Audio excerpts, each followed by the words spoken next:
हम्म।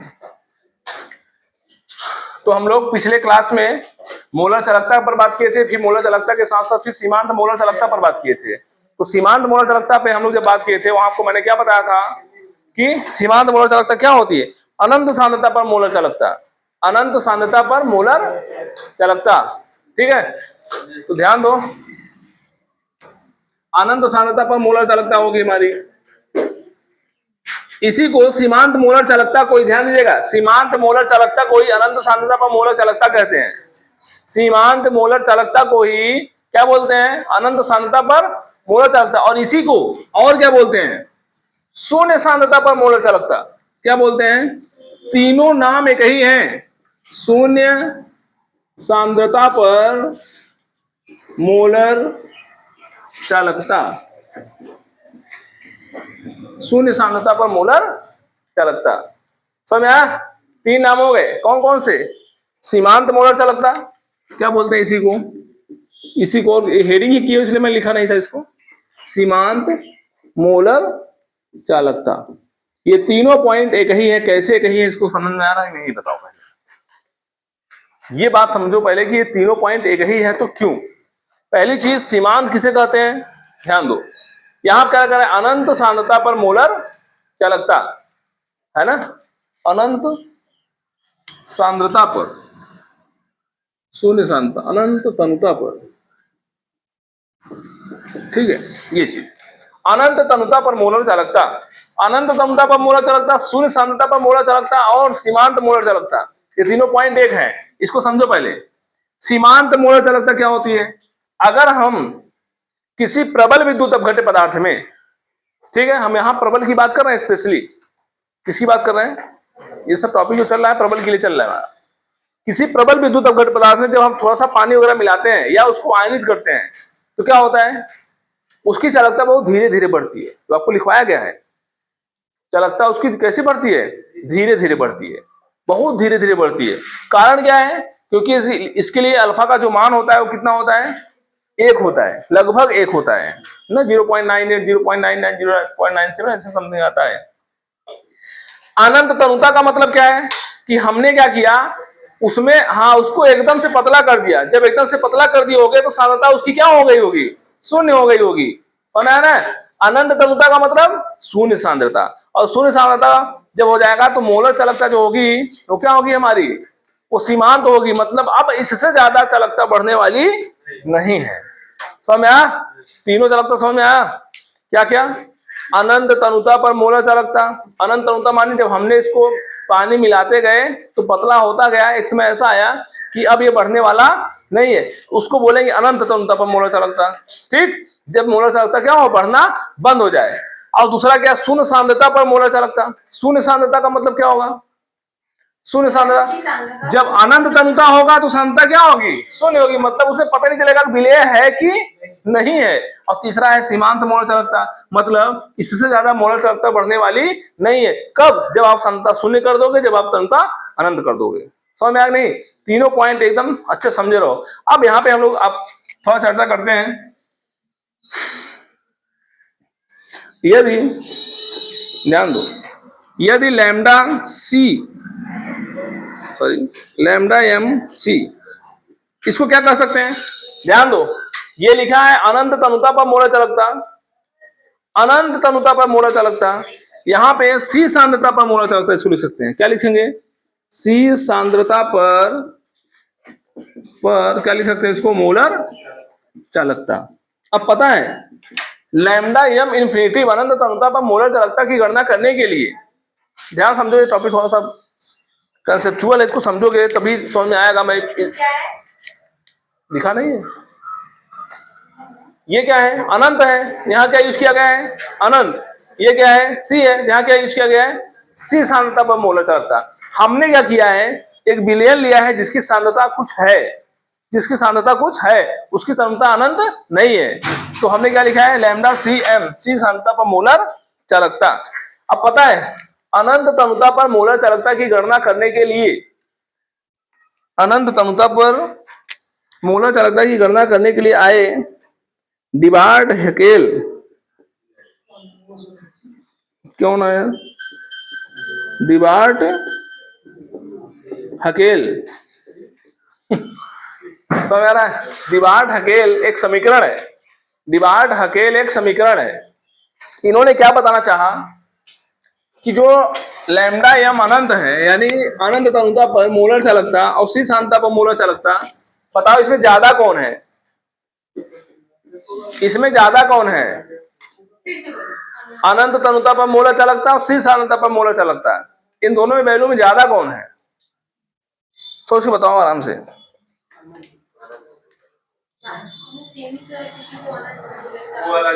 अरे भाई ये सी सांद्रता है, इसका मतलब अभी इसकी सांद्रता बाकी है और इसमें पानी खूब मिलाया जा चुका है, मतलब जितना इसको आयनों में टूटना था सब टूट गए। तो ज्यादा चालकता कहाँ होगी?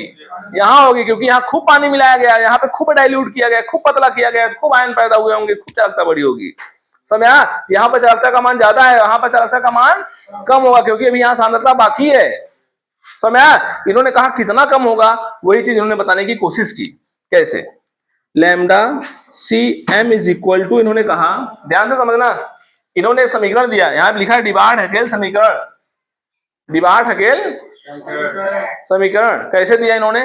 लैम्डा एम सी, यानी जो इसकी वैल्यू होगी हमारी वो कितनी होती है? इन्होंने कहा कि lambda infinity M minus B root two, कहीं कहीं बी रूट टू, कहीं कहीं ए रूट टू, जो मन करे आप मान सकते हो। यहाँ पे ए बी कोई आपको दिक्कत है, क्योंकि ए और बी यहाँ पे जो भी मानोगे नियतांक माना जाएगा। सॉरी यार, रूट टू नहीं है, सॉरी सॉरी सॉरी, सी, बी रूट सी। जहां पे सी क्या है? सी क्या है? चालकता नहीं, सांद्रता है। क्या है? सी क्या है? विलयन यानी विद्युत अपघट्य पदार्थ की सांद्रता है, ये सांद्रता हो गई। ये क्या है? अनंत तनुता पर मोलर चालकता। और ये क्या है?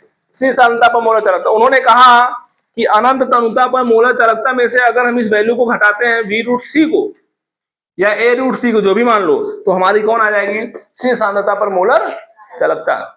ध्यान दो, ये ज्यादा था, ये ज्यादा था, तो ज्यादा में से हमने इसको घटाया तो ये वाली वैल्यू प्राप्त हुई। जैसे अगर कोई कहे कि x बराबर लिखा है 4 माइनस 2, तो x का मान कितना होगा? 2 होगा। इसका मतलब x की वैल्यू अपने आप में छोटी है, बड़ी कौन है? ये वाली वैल्यू बड़ी है। इसका मतलब ये वैल्यू अपने आप में छोटी है और ये वाली वैल्यू अपने आप में बड़ी है। समझा? अब इन्होंने क्या किया, ध्यान समझते जाओ मेरी बातों को, अभी मजा आने वाला है। ये थोड़ा सा कंसेप्चुअल टॉपिक है, इसीलिए सब डायरेक्ट लिखवा करके बढ़ जाते हैं टीचर्स। क्या करते हैं, सीधा लिखवा देंगे कि प्रबल विद्युत अपघट्य पदार्थों में मोलर चालकता का मान धीरे धीरे बढ़ता है, आगे बढ़ो। ये सब कहानी को थोड़ा समझना मुश्किल होता है, तो ध्यान से समझो इसको। तो डेल्टा सी और ये दोनों ये समीकरण जो हमारा है, इसको हम लोग क्या करते हैं, y बराबर एम एक्स प्लस सी से तुलना कर देते हैं। ध्यान दो, y बराबर एम एक्स प्लस सी। एम एक्स प्लस सी का मतलब हम इसको मान लेते हैं एम एक्स, हम थोड़ा उल्टा लिखते हैं समीकरण को, हम समीकरण को उल्टा लिखे, क्योंकि एम एक्स के फॉर्म में ये दिख रहा है और सी के फॉर्म में अकेला ये दिख रहा है। तो हमने क्या लिखा, y बराबर एम एक्स प्लस अंतःखंड का समीकरण, आप लोग पढ़े होंगे, है ना? ये सरल रेखा का समीकरण, ये किसका है? ये किसका है? सीधी रेखा का समीकरण बोला जाता है, सरल रेखा का समीकरण बोला, अंतःखंड का समीकरण बोला जाता है, जो भी कह लो। जहां पे यम क्या है? यम क्या है? प्रवणता है या ढाल, इसको बोलते हैं, क्या बोलते हैं? ढाल बोलते हैं। और x की वैल्यू रूट सी है, y की वैल्यू ये है।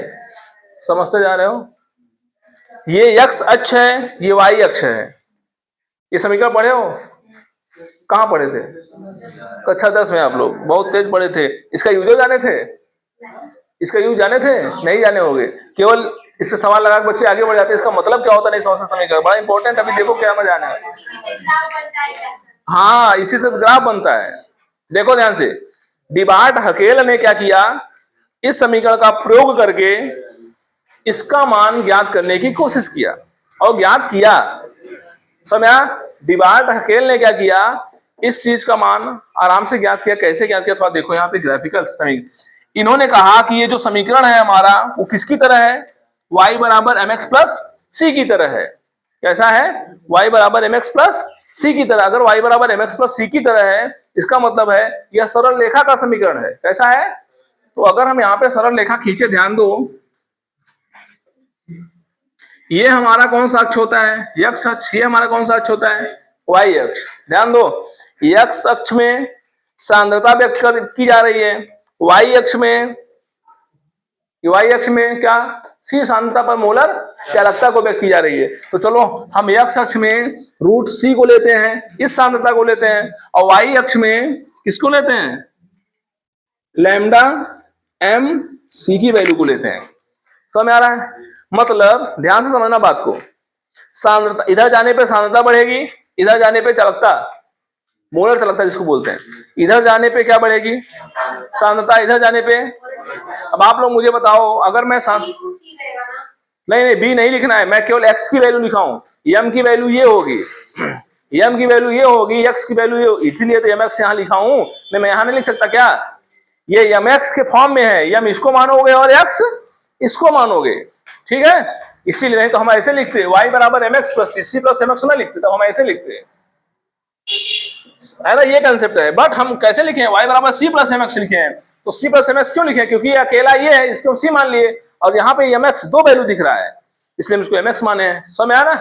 तो चाहे 2-3 लिखो, चाहे 3-2 लिखो, वैल्यू तो एक ही आएगी ना, ठीक। तो एक ही चीजें हैं ये, बस फॉर्मेट चेंज है, कि फॉर्मेट ये है कि ये वाला एम एक्स फॉर्म में है, ये वाला सी के फॉर्म में है। यहाँ पे सी क्या होता है, सी क्या होता है,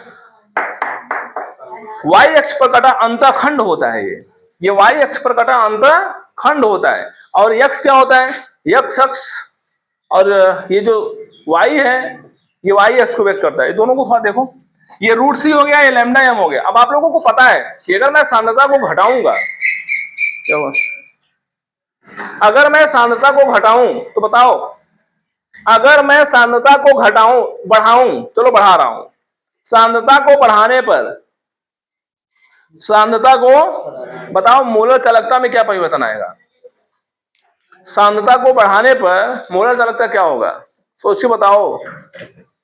बहुत अच्छा बता रहे हो। सांद्रता बढ़ाने पर मोलर चालकता क्या होगी, घटेगी बढ़ेगी, बहुत अच्छा। कल आप लोग लिखे थे कि मोलर चालकता डायरेक्टली प्रोपोर्शनल 1/, सांद्रता लिखे थे, याद करो। मोलर चालकता सांद्रता की उल्टा चलती है, मोलर चालकता सांद्रता के उल्टा चलती है। इसका मतलब सांद्रता बढ़ाओगे तो मोलर चालकता घटेगी। ध्यान दो, अगर मैं इस ग्राफ में आगे बढ़ूं तो ये वाली वैल्यू किधर जाएगी, समझ आ रहा है? बढ़िया समझ एनसीईआरटी कहानी है पूरी मैं पूरा निचोड़ देता हूं, जो आप लोगों को बड़े क्लासों में बताए जाते हैं। ये सब छोटे क्लासों की बात बस की बात नहीं। आप लोग किसी का नोट्स खोलो, कोई सब चीजें उनसे पूछोगे, धावा करने लगेगा क्या बताया गया क्या नहीं। इसलिए मैं आप लोगों को एक एक चीज तोड़ने की कोशिश कर रहा हूँ, इसको समझने की कोशिश करो। ये सब नहीं बताते हैं, सब आगे बढ़ जाते हैं सीधा, समझ रहे हैं ना? तो ध्यान दो इसको। कब हो टाइम बता दीजिएगा, टाइम में देखा कर, सीधा पढ़े, यहाँ समझे, दिमाग लगाओ कि सांद्रता सवाल यही है, सांद्रता बढ़ाने पर चालकता क्या होगी, घटेगी। अब आप बताओ, अगर मैं इस ग्राफ में सांद्रता की ओर चलूं तो मोलर चालकता क्या होगी। और एक बात हमको पता है कि y बराबर एम एक्स प्लस सी का प्रयोग किया गया है, इसका मतलब ग्राफ सीधी रेखा मिलेगी, पहली चीज, ठीक है। तो चलो ग्राफ सीधी रेखा खींचता हूं, और मैं सांद्रता को बढ़ाता हूं और मोलर चालकता को घटाता हूं। क्या ये ग्राफ सही है? ध्यान दो, आप जैसे जैसे आगे बढ़ रहे हो सांद्रता क्या हो रही है, बढ़ रही है, जबकि ये वाला ग्राफ किधर जा रहा है, नीचे जा रहा है। थोड़ा महसूस करो, यहाँ ऐसा बनाया हूं ना, ऐसा बनाया हूं, ये सांद्रता हो गई, ये मोलर चालकता हो गई, ठीक है। ग्राफ को समझोगे सब समझ आ जाएगा। अगर मैं इस पॉइंट की बात करूं, इस पॉइंट की बात करूं, इस पॉइंट की बात करूं, ठीक है। अगर मैं इस पॉइंट पे था तो चालकता यहां थी और सांद्रता यहां थी। अगर मैं इस पॉइंट की बात करूं तो चालकता क्या हुई है, घटी है। इधर जाने पे बढ़ेगी, इधर जाने पे घटेगी, क्योंकि जीरो इधर है ना, 0,0 होता है ना यहाँ पे, इधर आने पे वैल्यू 0 होती है। अब ध्यान दो, जब मैं दूसरे पॉइंट की बात किया मतलब सांद्रता बढ़ी है, सांद्रता बढ़ी है, जबकि मोलर चालकता क्या हुई है, घटी है। अगर मैं इस पॉइंट पे आ जाऊं तो मोलर चालकता और घटी और सांद्रता, लेकिन यहां पे मजे की बात क्या है कि सांद्रता में खूब परिवर्तन हो रहा है, जबकि मोलर चालकता में लेकिन अगर मैं इसी ग्राफ को ऐसे बना दूं, आप लोग पूछे नहीं गुरुजी अगर ये ग्राफ ऐसे बना देगा, ये भी तो सीधी रेखा है, ये भी तो सीधी रेखा है, तो हमें ग्राफ ऐसे क्यों नहीं बनाए, हम ऐसे क्यों बनाए, ये भी तो हो सकता है ग्राफ। तो क्यों नहीं ये बनाया मैंने, मैं ऐसा क्यों बनाया यहाँ पे, ऐसा क्यों, ऐसे भी खींच सकते थे। ध्यान दो भाई ऐसा क्यों बनाया हूं, ये भी बड़ी बात है, ये भी समझना बहुत जरूरी है। क्योंकि मैं जानता हूं कि जो प्रबल वैद्युत अपघट्य पदार्थ होते हैं उनकी सांद्रता और वो पहले से ही बहुत ज्यादा आयनित रहते हैं, मतलब अगर उनको पानी मिलाया जाए तो वो लगभग लगभग उनका जो अल्फा का मान होता है कितना होता है, 1 होता है, मतलब वो पूर्ण रूप से क्या हो चुके होते हैं, आयनित हो चुके हैं। मतलब 100 मालिक्यूल है अगर, तो 100 मालिक्यूल में लगभग 98 लोग 99 लोग क्या हो चुके होते हैं, समझ आ रहा है। तो चालकता बहुत धीरे धीरे बढ़ती है, बाद में अगर आप बढ़ाने की कोशिश करोगे, क्योंकि इसके पास लास्ट में कितना बचा है, 2 ही बचा है, अब अगर इसको बढ़ाने की कोशिश भी करोगे तो बहुत धीरे धीरे वैल्यू बढ़ेगी। और अगर मैं ऐसे ग्राफ बना दूं, ये बहुत तेज बढ़ने लगेगी, चालकता बहुत तेजी से घटने लगेगी। और ऐसा ये वैल्यू बताए, जो हमारे प्रबल विद्युत अपघट्य पदार्थ होते हैं ये ऐसा संभव ही नहीं करते। प्रबल विद्युत अपघट्य पदार्थ में जो चालकता होगी वो धीरे धीरे घटती है और धीरे धीरे बढ़ती है। समझ आया बात, इसीलिए ग्राफ ऐसा बनाया गया है, ये बहुत धीमी गति को व्यक्त कर रहा है। और अगर मैं ऐसे बना दूं, ये देखो ऐसा ग्राफ ले लो, तो अगर आप यहां लो, यहां लो और यहां लो, ध्यान दो बात को, अगर मोलर चालकता यहां लोगे सांद्रता यहां मिलेगी, अगर सांद्रता यहां लो तो मोलर चालकता देखो काफी परिवर्तन हो गया, और यहां पे लो ये देखो बहुत परिवर्तन हो गया। इसका मतलब है कि बहुत तेजी से परिवर्तन दिखा रहा है, जबकि परिवर्तन बहुत तेजी से नहीं होता। चलो मान लेते हैं कि हम ले लिए हैं HCl लिए हैं, क्या लिए हैं, HCl लिए, ये कैसा है, स्ट्रांग है कि वीक है, स्ट्रांग है, कैसा है, स्ट्रांग एसिड है ना, और ये बहुत तेजी से आयनों में टूटता है, और इसके लिए अल्फा का मान लगभग 1 होता है। अल्फा माने क्या, वियोजन आयनन स्थिरांक अल्फा का मान होता है, और अल्फा का मान इसके लिए बहुत अधिक होता है। ठीक, इतनी बातें सब लोग समझ गए, बोलो भाई, इतनी बातें समझ, ग्राफ समझ में आया। अब इस ग्राफ की सहायता से इन्होंने क्या किया, डिवार्ड हकेल ने क्या कहा कि हम मोलर चालकता की गणना करेंगे, कैसे करेंगे, बहिर्वेशन की क्रिया के द्वारा। इन्होंने क्या किया, इस ग्राफ को ध्यान दो, अच्छे समझो यार, देखो इन्होंने क्या किया, इस ग्राफ को पीछे की तरफ मिलाया, इस ग्राफ को पीछे की तरफ मिलाया। जब इन्होंने पीछे की तरफ मिलाया, इसको इन्होंने कहा बहिर्वेशन की क्रिया। क्या बोला, बहिर्वेशन की क्रिया। और बहिर्वेशन की क्रिया यहां पे जो मिलेगा वही हमारा होगा अनंत सांद्रता पर, सॉरी अनंत तनुता पर मोलर चालकता। समझ रहा है, लैम्डा एम इन्फिनिटी, इसकी सहायता से ध्यान दो भाई, ये जो सी है ना, ये सी है ना, ये वाई एक्स पर कटा अंतःखंड है। सी जो है ये हमारा अंतःखंड बोला जाता है, और यही है हमारा अंतःखंड, इसी को बोलते हैं अंतर। जब हम वैल्यू को बहिर्वेशन में लाएंगे, बहिर्वेशन मतलब बाहर की तरफ बढ़ाएंगे, बहिर्वेशन मतलब बाहर की तरफ जब बढ़ाएंगे, ये बहिर्वेशन की क्रिया बोली जाती है। और बहिर्वेशन की क्रिया के द्वारा हम लोग क्या कर सकते हैं, बहिर्वेशन की क्रिया के द्वारा हम लोग क्या कर सकते हैं, मोलर चालकता की गणना कर सकते हैं। तब इन्होंने बताया, अर्थात बहिर्वेशन की क्रिया द्वारा मोलर चालकता, क्या लिखोगे, अनंत तनुता पर मोलर चालकता, या इसको ऐसे भी लिख सकते हो, बहिर्वेशन की क्रिया द्वारा, सीधा लिखो सीमांत मोलर चालकता, क्या, सीमांत मोलर चालकता की गणना कर सकते हैं। समझ में आया। डिवार्ड हकेल ने कहा कि हम इसकी सहायता से बहिर्वेशन की क्रिया से, ध्यान दो ये किसके लिए अप्लाइड है, प्रबल विद्युत अपघट्य की बात कर रहा हूं, प्रबल विद्युत अपघट्य पदार्थों में हम लोग बहिर्वेशन की क्रिया के द्वारा डिवार्ड हकेल समीकरण की सहायता से क्या कर सकते हैं, मोलर चालकता की गणना कर सकते हैं। समझ में आया। इसको आप लोग छापो नीचे, जहां तक छापे थे यहां से पूरा छाप लो, ये तो लिखे होंगे ना आप लोग, अगर ना लिखो लिख लो इसको, फिर उसको नीचे लिख लो पूरा, और ग्राफ इसको बढ़िया से। समझ में आया कुछ, हाँ एक बार सब लोग इसको ध्यान से और समझ लो, क्या लिखा है यहाँ पे कि जो लैम्डा सी एम है वो सी सांद्रता पर मोलर चालकता है। हम जानते हैं ये वैल्यू ज्यादा होती है, वैल्यू कम होती है। तो हमने क्या किया, कितनी ज्यादा होती है, यही चीज डिवार्ड हकेल ने बताया कि कितनी ज्यादा होती है। यह वैल्यू इससे कितनी ज्यादा है, तो कितनी ज्यादा है, बी रूट सी ज्यादा है। समझ आया नहीं, क्या बताया? डिवार्ड हकेल ने अपने समीकरण में यही बताने की कोशिश किया कि जो सीमांत मोलर चालकता होती है अर्थात अनंत अनुदा पर मोलर चालकता जो होती है वो सी साम्यता की मोलर चालकता से कितनी ज्यादा होती है। तो कितनी ज्यादा होती है, बी रूट सी ज्यादा होती है। यही जिन्होंने, अब हमने क्या किया, y बराबर सी प्लस एम एक्स के क्या कर दिया, तुलना कर दिया। ये जो समीकरण है ये y बराबर एम एक्स प्लस सी की तरह दिख रहा है, इसीलिए यह एक सरल रेखा का समीकरण है। और हमने वहां पे कैसा ग्राफ बनाया है, सरल रेखा बनाया है, कम झुकाव दिया है। क्यों कम झुकाव दिया है, क्योंकि ये कैसा है, स्ट्रॉन्ग एसिड है। स्ट्रॉन्ग एसिड जो होता है या जो प्रबल विद्युत अपघट्य पदार्थ होते हैं उनमें आयरन की मात्रा या बोरोन की मात्रा बाद में बहुत कम होती है ना, क्योंकि उनके लिए अल्फा का मान बहुत अधिक होता है, लगभग 1 के बराबर होता है। ठीक, इसलिए यहाँ पे झुकाव मैंने बहुत कम दिया है। ठीक, अब क्या किया इन्होंने, क्या किया, इस ग्राफ को पीछे की तरफ मिलाया, इसको बोलते हैं बहिर्वेशन की क्रिया। चलो समझ लो, इस ग्राफ को जब मैंने पीछे बढ़ाया इसको बोलते हैं बहिर्वेशन की क्रिया। और बहिर्वेशन की क्रिया जिस पॉइंट पे काटती है उसको बोलते हैं अंतःखंड। क्या बोलते हैं?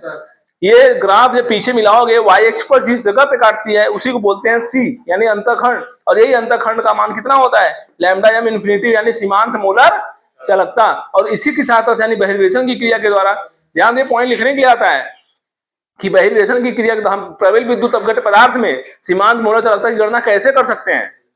तो बताओ कि डिवार्ड हकेल की समीकरण की सहायता से बहिर्वेशन की क्रिया के द्वारा क्या कर सकते हैं, सीमांत मोलर चालकता की गणना कर सकते हैं। अब बात आती है कि यही चीज हम लोग थोड़ा देखते हैं दुर्बल विद्युत अपघट्य पदार्थ के लिए। ये सारी कहानी किसके लिए थी, प्रबल के लिए थी। अब थोड़ा हम लोग समझते हैं दुर्बल वाले में क्या कहानी चलती है। ठीक है, दुर्बल वाले में क्या कहानी चलती है। अब उसमें आप लोग दूसरा नंबर हेडिंग कर लोगे, दुर्बल विद्युत अपघट्य के लिए।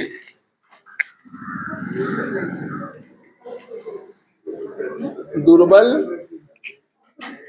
विद्युत, समझते जाओ कहां से कहां शुरू होता है फिर कहां से कहां अंत होता है। अभी आप लोग समझाऊंगा कि कैसे लोग पढ़ाई करते हैं और क्या जरूरत होती है दुर्बल विद्युत अपघट्य पदार्थ के लिए, पदार्थ के लिए। चलो बताओ, अगर हम दुर्बल विद्युत अपघट्य पदार्थ ले ले तो बताओ सांद्रता के साथ उसकी मोलर चालकता में क्या परिवर्तन आएगा, बताओ। चूंकि हम जानते हैं कि जो लैम्डा एम का मान होता है, जो लैम्डा एम का मान होता है वो किस पर डिपेंड करता है, या ऐसे लिख लो कि मोलर चालकता जो होती है, मोलर चालकता जो होती है वो किसके प्रोपोर्शनल होती है, 1/, सांद्रता के। किसके होती है, इसका मतलब सांद्रता बढ़ाओगे तो मोलर चालकता घटेगी और सांद्रता घटाओगे तो मोलर चालकता बढ़ेगी। ये बात हम लोग पहले से जानते हैं। ये चीज हम लोग अप्लाई करते हैं किसमें, दुर्बल वाले में। ये देखो, अगर हम सांद्रता को, अब किसकी बात कर रहे हैं हम लोग, दुर्बल विद्युत अपघट्य पदार्थ की। दुर्बल वालों की क्या खासियत होती है पता है, जो प्रबल होता है जैसे NaCl है, HCl है, ये सब लोग क्या करते हैं, इनको जब पानी में घोलोगे ना, ये घोलते ही तुरंत ही लगभग अगर मान लो 100 मॉलिक्यूल लेते हैं तो 100 में से ये लगभग 98 99 लोग क्या होते हैं, खटाक से डिकम्पोज हो जाते हैं। अब अगर सांद्रता बढ़ाओगे, सांद्रता घटाओगे तो बहुत ज्यादा परिवर्तन देखने को, इसीलिए वो ग्राफ ऐसा भाग रहा था। जो दुर्बल होता है, मान लो कि दुर्बल हमारा एस्टिक एसिड है, सिरका जिसको आप लोग बोलते हो, अगर इसमें मैं थोड़ा सा इनका जो डिवीजन होता है वो 100 में से, अगर इनको पानी पहली बार मिलाओगे ये 100 में से 50-60 लोग है ना डिकम्पोज होते हैं, टूटते हैं। एक ऐसे टूटते हैं CH3 COO माइनस में और H प्लस में टूटते हैं। ये लोग कैसे टूटेंगे, ये नए प्लस और Cl माइनस में, H प्लस और Cl माइनस में टूटते हैं। ये बहुत तेज टूट जाते हैं अचानक और ये बहुत धीरे धीरे टूटे। ये 60-50-60 लोग टूटते हैं 100 में से, इसीलिए इसके लिए अल्फा का मान क्या होता है, बहुत अधिक होता है। चलो मान लेते हैं कि अगर 60/100 है, एक 0 से 0 कट गया, अब ये कटेगा 0.6 आएगा, लेकिन अगर ये कटा होता तो 0.98 आता। ये लगभग 1 के बराबर है, लगभग 1 के बराबर है, या हम 1 बोल सकते हैं, लेकिन ये लगभग 1 के बराबर थोड़ी ना है, ये 1 से बहुत कम है। इसका मतलब है कि दुर्बल के लिए अल्फा का मान बहुत कम होता है और प्रबल के लिए अल्फा का मान बहुत ज्यादा होता है। समझ, ये अल्फा लिखवाया गया आप लोगों को, पीछे पढ़ोगे वहां समझाया हूं। अब ध्यान दो, दुर्बल वाला क्या करेगा, दुर्बल वाला क्या करेगा, जब आप सांद्रता को घटाओगे, जब आप सांद्रता को घटाओगे तो मोलर चालकता जो धीरे धीरे बढ़ रही थी अब वो तेजी से बढ़ेगी। नहीं समझ में आया? क्योंकि वो क्या हुआ, अभी 60 ही टूटा था ना, अभी तो उसके पास 40 का मौका है, अभी तो खूब बढ़ेगा सांद्रता, ओ चालकता, अभी तो चालकता उसकी खूब बढ़ेगी। ठीक, लेकिन प्रबल वाला क्या करता है, प्रबल वाला तो 98, 99, 97 तो टूट चुका है। अब अगर उसको तोड़ने की कोशिश भी करोगे तो बहुत धीरे धीरे टूटेगा, तो चालकता बहुत कम बढ़ेगी। भाई जब आयन ही नहीं पैदा हो रहे हैं तो चालकता कहां से बढ़ेगी। लेकिन जो दुर्बल वाला होता है, दुर्बल वाला होता है वो क्या होता है, उसकी आप सांद्रता को हटाओगे तो चालकता तेजी से बढ़ती है। समझ आ गया कंसेप्ट? बोलो भाई। तो यहां मैं लिख रहा हूं, ध्यान दो, सांद्रता घटाने पर चालकता कब बढ़ती है, घटाने पर ना। सांद्रता घटाओगे मतलब पानी वानी मिलाओगे तो और डिकम्पोजिशन होगा और आयनों में टूटेंगे। तो क्या लिख रहा हूं, सांद्रता घटाने पर मोलर चालकता, मोलर चालकता कैसे बढ़ेगी, तेजी से बढ़ती है, तेजी से बढ़ती है। ये बात इतना समझ में आया सबको? ये बात, ये कंसेप्ट समझ में आने क्यों ऐसा होता है। लिखने के तो एक लाइन में लिखे हो, लेकिन ये अपने आप में कैसा समझ पा रहे हो आप लोग कि मोलर चालकता क्यों तेजी से बढ़ती है, ये बात समझना बहुत जरूरी था। ठीक है प्रियांशु, मोलर चालकता क्यों तेजी से बढ़ती है बता सकते हो? मोलर चालकता क्यों तेजी से बढ़ती है बताओ। ये तो बात सही है, सांद्रता घटाने पर मोलर चालकता बढ़ती है। क्यों तेजी से बढ़ती है, मैं क्यों शब्द लगा रहा हूं, शिव सिंह बताओ, क्यों मोलर चालकता तेजी से बढ़ती है?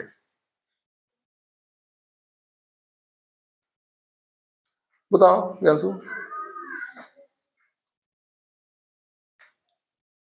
तू बताओ सुमित,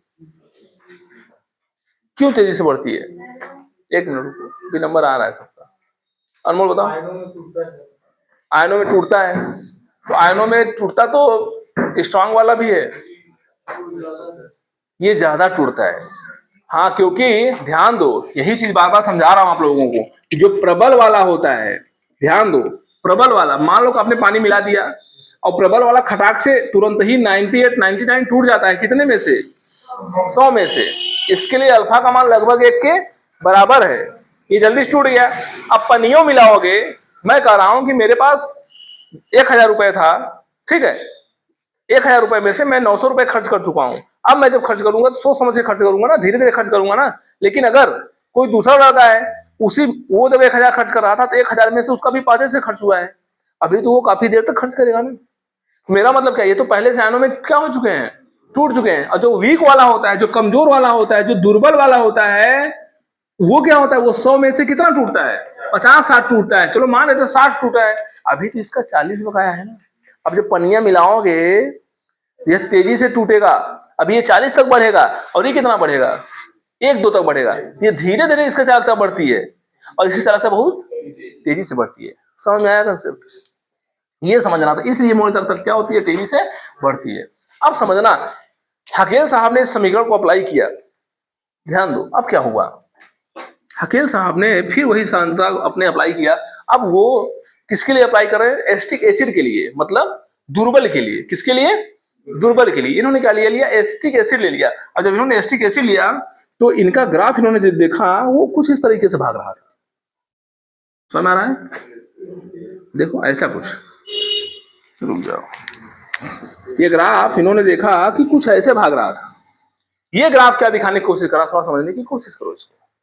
ऐसा लग रहा है कि हम सांद्रता को थोड़ा सा बढ़ा रहे हैं, सांद्रता को थोड़ा सा बढ़ा रहे, ये बहुत तेजी से घट रहा है। यहां देखो, कोई जबरदस्ती नहीं करता हूं कि हाँ मैं जो बता दूं वो समझो ही, जब तक आप क्लियर ना हो जाओ उसको ना समझो। ठीक है ना, सही कर रहा हूं नहीं कर रहा हूं? अब ये सोच रहा हो कि अब ये कहीं बाहर से नहीं बता, वो किताब दो, देखो ये सारी की सारी चीजें आपकी किताब में छपी रहती हैं और मैं एक एक चीज आप लोगों को बताने की कोशिश करता हूं, कहीं कोई भी चीज बाहर से नहीं बताता हूं। ठीक, ये देखो, इसी में देखो दोनों ग्राफ दिया हुआ है। ये देखो KCl के लिए दिया है, जो हमने HCl माना था, ये ग्राफ छपा हुआ है। और दूसरा ग्राफ देखो ये वाला छपा हुआ है, एक ही में दुर्बल का भी दिया है और प्रबल का भी दिया है, ठीक है ना। हाँ, तो इसको समझने की कोशिश करो आप लोग। ठीक, अब देखो, मान लो कि स्टार्टिंग में मोलर चालकता यहाँ है, तो सांद्रता कहाँ है, यहाँ, क्योंकि ये रूट सी होता है और ये लैम्डा एम का मान होता है, समझ आ रहा ना। सांद्रता यहाँ है, मोलर चालकता यहाँ है।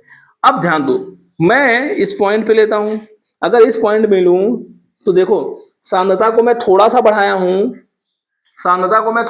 हूं, मोलर चालकता तेजी से क्या हुई है, घटी है, नहीं घटी है। मोलर चालकता तेजी से क्या हुई है, सांद्रता बढ़ाने पर सांद्रता यहाँ बढ़ी है, तो मोलर चालकता तेजी से क्या हुई है, घटी है, क्योंकि उल्टा चलता है ना, सांद्रता बढ़ाओगे तो मोलर चालकता घटेगी। तो यहाँ बहुत तेजी से परिवर्तन हो रहा है देखने को, समझ में आया नहीं। तो यही चीज हम लोग अब उस ग्राफ में समझेंगे। अब ध्यान दो, ये जो वैल्यू है हमारी, ये किसके लिए ग्राफ है हमारा, CH3COOH के लिए, दुर्बल अम्ल है ये। कैसा अम्ल है, दुर्बल अम्ल है, वीक एसिड है हमारा ये। ठीक, अब यहाँ पे इन्होंने क्या किया, बहिर्वेशन की क्रिया कराने की कोशिश की। वहां पे जब हम लोग बहिर्वेशन की क्रिया करा रहे थे तो क्या हो रहा था, वो जाकर के किसी पॉइंट पे कट कर रहा था, कहां पे, वाई अक्ष पर नहीं कट किया था, वाई अक्ष पर कट किया था। वहां से उन्होंने बताया कि जब वाई अक्ष पर कट करेगा तो हम वहां से मान की गणना कर सकते हैं बहिर्वेशन की। आओ यहाँ पे देखते हैं थोड़ा सा, यहाँ पे बहिर्वेशन की क्रिया लगाओ, यहाँ पे बहिर्वेशन की क्रिया लगाओ, क्या ये कहीं वाई एक्स को काटेगा क्या, वो वाला कैसा ग्राफ था, ऐसा था। हम जब बहिर्वेशन की क्रिया लगा रहे थे तो ये इस पॉइंट पे कट कर रहा था, हमने कहा कि ये अंतखंड वाई एक्स पर कटा अंतखंड होगा, और वाई एक्स पर कटा अंतखंड, यहां से हम मान याद कर सकते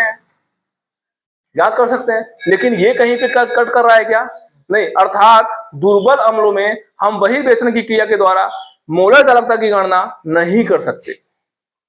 क्या लिखोगे, वही चीज लैम्डा, ध्यान दो, lambda C M is equal to, क्या लिखोगे, क्या हो गया,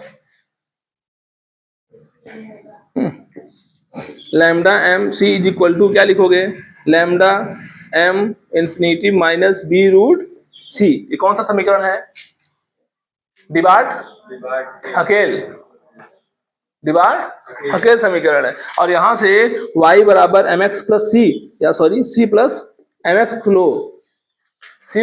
एम एक्स लोगे तो वैल्यू क्या देखने को मिल रही है कि सी पर अगर अंतखंड कटता है तो हम इसकी गणना कर सकते हैं सीमांत मोलर चालकता की, लेकिन अगर यह नहीं कट करता है तो हम इसकी गणना नहीं कर सकते। तो हम देख रहे हैं जब हम बहिर्वेशन की क्रिया करा रहे हैं तो क्या मोलर चालकता की गणना कर सकते हैं क्या, ये कहीं वाई एक्स पे कट ही नहीं कर रहा है, और जब वाई एक्स पे नहीं कट करेगा तो यह अंतखंड हमको मिलेगा नहीं, सी का मान हमको प्राप्त नहीं होगा, और जब प्राप्त नहीं होगा इसका मतलब मोलर चालकता की गणना नहीं कर सकते। यहाँ पे लिखेंगे अर्थात दुर्बल अम्लों ही नहीं बल्कि दुर्बल वैद्युत अपघट्य पदार्थों में वैद्युत अपघट्य पदार्थ में अम्ल ही नहीं आता है बल्कि बेस भी आता है, साल्ट भी आता है ना। तो दुर्बल वैद्युत अपघट्य पदार्थों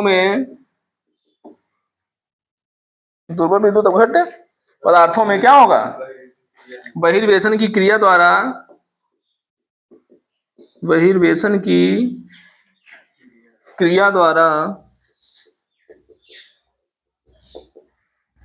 क्या कर सकते हैं, किसकी, सीमांत मोलर चालकता, सीमांत मोलर चालकता की गणना नहीं कर सकते।